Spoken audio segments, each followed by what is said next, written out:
Okay, Shalom Aleichem. Welcome to our Parsha share. It's Parsha's B'midbar Tafshin Pei Daled. I'm here with Yitzchak from Springs, which is very beautiful. Baruch Hashem. Okay. No.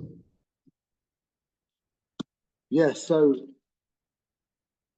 a very interesting inyan in the Parsha, because the Parsha is called, by the Goyim, it's called Numbers, because we just jump in immediately and we count all of the Yidden, like really intensely.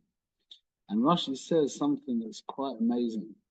He says, the minute the Parsha begins, Vayadaber Adonai Moshe B'midbar Sinai Ba'oyer HaMoed Be'echad L'chodesh HaSheni B'shana HaShenis L'tzeisim Be'eretz Mitzrayim Leimu Su'es Roish Koadas B'nei Yisrael, count all of the Yidden B'mishpachoisam V'veis Avoisam B'misper Shemois B'zochar V'gigloisam, count them all up.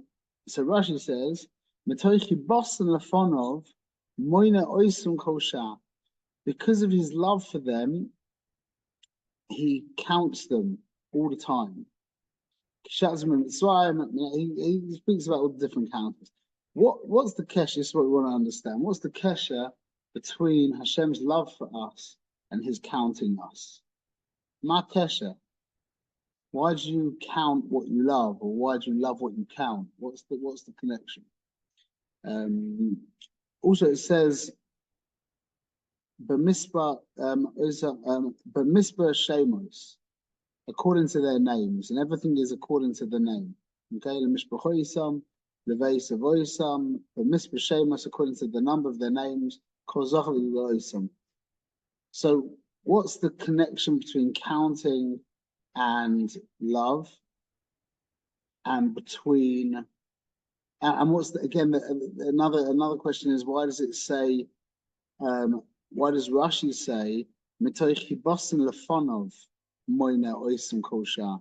Because of his love, because of their love Lefonov, before him, Moina Oisim Kosha, he counts them every morning.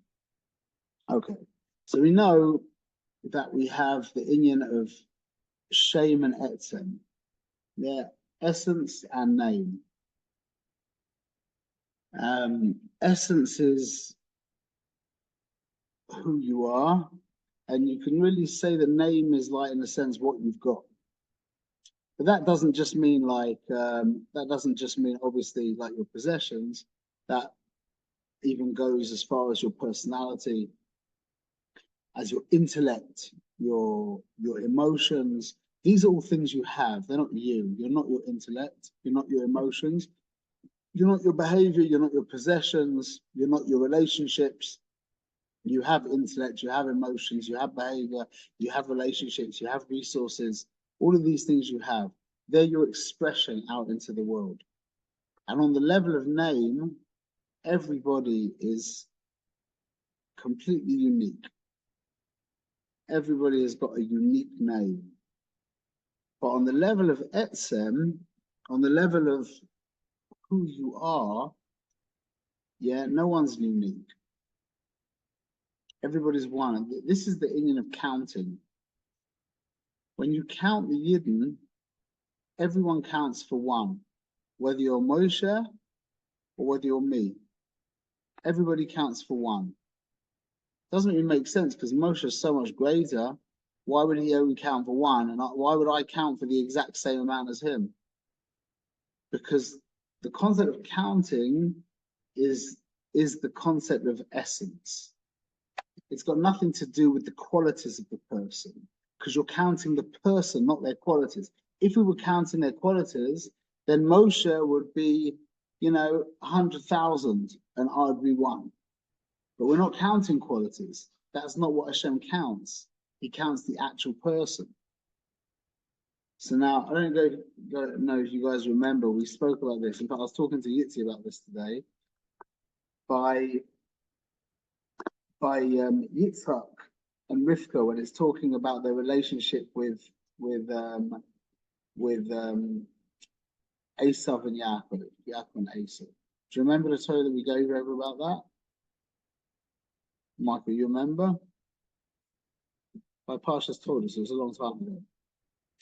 the pasuk says, first thing it says is, I'm going to read two psukim, okay? It's Pasha's told us, Bereshis Kaf Hey, Kaf Zion. The Yigdalu Anarim, the kids grew up. Yi Esav, Ish Yoidei side, Ish Sader. Esav was a man who knew trapping, Ish Sader. The Yaakov Ish Tam Yoshev Oihalim. So it's interesting because Esav, it says Ish Yoidei side, Ish Sader. Yaakov, it says the Yaakov Ish Tam Yoshev Oihalim. Doesn't say Ish twice. Just says Ish once. By Esav, it says Ish twice. Esav's name is Oisius Asu, which means they did. Yaakov is, his name is Yaakov. He will prevent, let's say. Yeah? Singular. Also, Esav said Yeshli Rav. He said, I have a lot. Rav is from Russian Reboy. Yeah?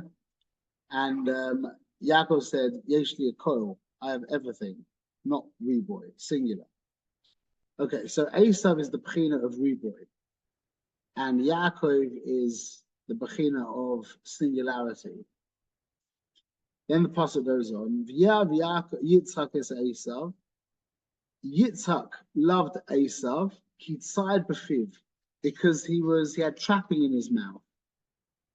But Rivka Yehovah says Yaakov, and Rivka loves Yaakov for no reason. Yitzchak's love for Esav was predicated on Kitzad b'fiv, that he had trapping in his mouth. Rivka's love for Yaakov was just Rivka Yehovah says Yaakov, full stop. That was it. Period. When we relate to Yitzchak's love for Esav, again, Esav is the Inyan of Reboy, of multiplicity, yeah? So Yitzchak's love for Esav had to be Talui B'Davar. It was a love dependent. Why did he love him? Because Tzad B'Fiv, that was a quality that he had. Whereas Yaakov, who was Echad, Ish Tam, Rivka loved him for no reason. So when you really love someone for a dependent love, really you love the thing. They're by the way. Really, Yitzhak loved the idea of Tzad B'Fiv, and Esav had that. But Rivka really loved Yaakov, because Yaakov, that's the Inyan of one. That's the Inyan of the person, as opposed to the qualities of the person. Whenever we're loving the qualities of the person, that is always a love dependent on something. That's not a true love. Loving the actual person is always to do with the singularity, always to do with the person who is indivisible. There's no madrigas to the person. The person is the person, finished. There aren't levels of madrigas. So Yitzhak, his love for Esav, who was the Inyan of multiplicity, which is the concept of all the manifestations of who he was, yeah, that was a love that was dependent. Avatari B'Dav. Whereas Yaakov, who was singular, Rivka's love for him was actually a love for him himself. And that's the Inyan of counting. That's when a person actually touches on when one person starts to experience another person, the echad of the other person, the indivisible actual person, that is in itself love. That is the love. There is that is love. That is love. And I said to Yitzi today, an amazing thing I saw in Kriya Shema today, that, see, in English, the translation doesn't do it justice, because we say,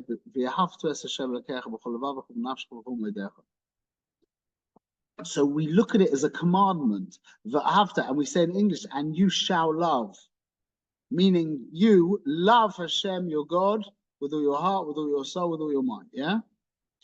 But when you read the actual word does not say that at all. The actual word is not a tzivui, it's not the yehev, it's v'ahavta. It's a statement of, and you will love, like, and you will go to the shop. Not, I'm telling you to go to the shop. I'm predicting the future. You will go to the shop. So it's v'ahavta es Hashem Elokecha. You will love God. It's not a tzivui. The language. I mean, I know the Meforshim treat it as a tzivui, but the actual language, if you're medayik in the language, is not a tzivui. It's a statement of the future. You will love God. You with me? And that comes straight after Shai Hashem Echad. It's a prediction, so to speak, that if you touch the Hashem Echad, if you get to the Hashem Echad, you will love God. Not you will love God as in I'm commanding you to love God. It's a statement of what will come from your touching of Hashem's Echad. If you touch Hashem's Echad, you will love him. And that's exactly the inyan of counting and why it's connected to love. Because when we count, we're coming into contact with the actual person, not with the qualities of the person. That's why every single person is one. No matter whether you're Moshe Rabbeinu or whether you're me, every single person is one. And that's exactly the chibur. That's exactly why counting and chibur is so connected, because we're counting the actual person, not their qualities. And when you come in contact with the actual person, you can't help but love them. Because there can't be anything bad about the actual person. It's only if the person's a yid and you connect to their echad, then you're automatically drawn into them. They're drawn into you, and there's a merging. Because when we're caught up in the name, yeah, in the reboy of the person, then there isn't necessarily going to be that love. So that's the chibur. The Rebbeinu Shalom says, "Metoy chibasa lefonov." Lefonov, remember, lefonov is always about your inner essence. So it's their chibur to his inner essence. That's panim al panim. It's funny. It's loshen riboy. Panim is loshen riboy. But that's when you touch the inner yichud of that other person with the innerness of who you are, then there becomes that echad immediately. There's that chibur. But then the question comes out: why does it say b'mispa shemos, according to their name? If we said that the whole point of the love is going beyond the name and touching the person themselves, so why does it say according to their name? Because that's the only way you can get to the actual person, is through their name. How do you get to Rebbeinu Shalom? Is through creation. I did this painting, I haven't got it here, but when I was in Shana Shona, we did some painting, my wife and I did some paintings, and it was really funny. One of these paintings, it became so profound. I didn't do it with this in mind at all, yeah? Had this massive canvas, massive canvas, and I painted it like white. I started drawing the picture in the middle, yeah? It's like mountains and yeah, oh, you've seen it behind me. It's like mountains and lakes and sky, and it says, "Who borrow money?" Yeah, you remember you've seen it in my office, yeah? Who borrow money? And the hashkacha was like this. I started painting it, and I did it too close in the middle, so it didn't get to the edge of the canvas, yeah? So what I did was I took white paint and I painted around it. So I painted like, a 4-inch kind of white border around the entire canvas, around the edges of the canvas. And then the picture began in the middle. And then I painted in the middle of the picture, I painted the words in white, who borrow money. Now I realized when you look at it, it looks like you've got the white canvas, which is like the Rebbeinu Shalom, that's Ein Sof. And then you've got the picture with the Hu Borrow Money in white, which is just the same as the white external, the white kind of border. So it looks like really there's Ein Sof. That was the border all the way around. And then you put on the colors of creation and cut the holes Hu Borrow Money, and that white of the border becomes our relationship with Rebbeinu Shalom. So you can't have a relationship with the Rebbeinu Shalom without this world. And that's why it says that this world is a prosdor to the Metrachlim. This world is a corridor. Not that this world is nothing, it's that there's no other way to get to the palace other than through this world. Just like there's no other way to get to the essence of your wife than through her name, through all the things that she has, all her qualities. But the point is going through the qualities to the person themselves, to the indivisible person, going through the multiplicity of qualities and and and and possessions and resources and all of the things that that person has, but not to get caught up on the way and to actually get to the person themselves. So I'll finish with a story. Beautiful. It's an imaginary story. I don't want to call it. It's beautiful. I'm going to add something onto what my Rebbe said, which is, I maybe you said it before. The king made a day where everyone was invited to come to his to sit with him in his inner chamber. Yeah, in his inner chamber. He invites the entire Medina, and they all start coming in droves. Yeah, and as they start to get into the capital city, as they enter into the capital city, the architecture of the capital city is just stunning, and everyone's walking through, and so many of them just get mesmerized by the architecture that they just get stuck in the city just looking at the architecture. And still, the majority keep walking, yeah, and then they eventually get to the gardens of the palace. And the gardens are just exquisite. Everything's just absolutely beautiful. And so many people are walking off into the flowers this way and into the gardens in this direction and the fountains, and a few people, less people now, keep walking. Yeah, they eventually get to the Philharmonic Orchestra in front of the palace. Yeah, and so many people will get caught up in the beauty of the music. Yeah, and the few people left. And as they're getting right to the gate of the palace, you've got all the ministers, yeah, all these fantastic, special people. People start getting into deep conversations with them, philosophical conversations, political conversations. Yeah, one simple Yid just walks through the whole capital city. He's not looking at the architecture. He's not looking at the gardens. He's not looking at the orchestra. He's not looking at the ministers. He just walks straight through to the king and sits with the king. That was the story. It's a beautiful story. But I wanted to add to that. Yeah, there was another guy.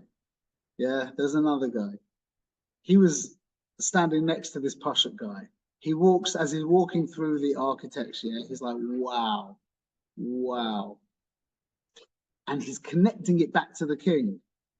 He's understanding this is the capital city. Look at the architecture. This is where the king lives.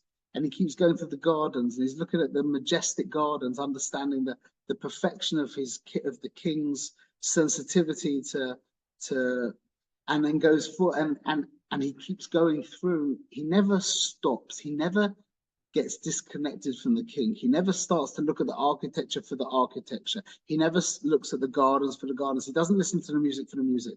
He's appreciating the architecture and relating it back to the king. He's appreciating the gardens, relating it back to the king. He's appreciating the music, relating it back to the king. He's appreciating the ministers, relating back to the king, but he never gets caught up in them for their own right. And he keeps walking through with this Pashut Yid. The Pashut Yid sits next to the Melech, and it's geschmack, it's great. This Yid sits next to the Melech, and he falls flat on his face in front of the Melech. That's the only way. The only way to the king is through the architecture and through the gardens and through the orchestra and through the ministers and through the palace. Yeah, the only way to the Ribono Shel Olam is through this world. But are we going to get caught up in this world for its own right? Is it an end unto itself? And then we end up like that chevra who got stuck in the city, stuck in the gardens. Or are we going to walk through marveling at everything, Kol Zman, completely connected to the Ribono Shel Olam, and then you finally go and sit with the king, and it's a completely different reality. And that's it. So the only way to the person is through the name. So that's why it says Rosh Kohadas Ben Israel, count the head of every Yid, the Mishpachoisam, Leveisavoisam, B'Mispashem, according to their name. Because you can't get to the essence of somebody without their name. But it's all about the essence. Yeah, B'Zrat Hashem, you should be Zocher to essence always. Connect to everybody on the most essential level. And I'll see you guys soon. Well, not you, Michael. I'll see you a little bit later. But yo, you're on your way here, yeah? Yeah? Okay, Zygazin, shkoya chevra. We're about 10 minutes away. Oh, wow. Okay. Yeah, Michael. One question. So does that mean, is it better to call our wives by their name or honey, sweetheart, love, something else? You in front of your children, it's better to call her mummy. Mom, okay. Yeah. But to her, you should try and use her name as much as possible, 100%. 100%. That's the Dale Carnegie, the Havdil. Dale Carnegie says the sweetest sound in every language is that person's name. That's the sweetest sound. Yeah, it's very special to use people's names. Yeah. What about calling your wife? What about calling your wife derogatory names? Your wife or my wife? Alta Basicha Maisha. Okay. Zygazin Chevra. Have a great time. Amen. My Have me in mind.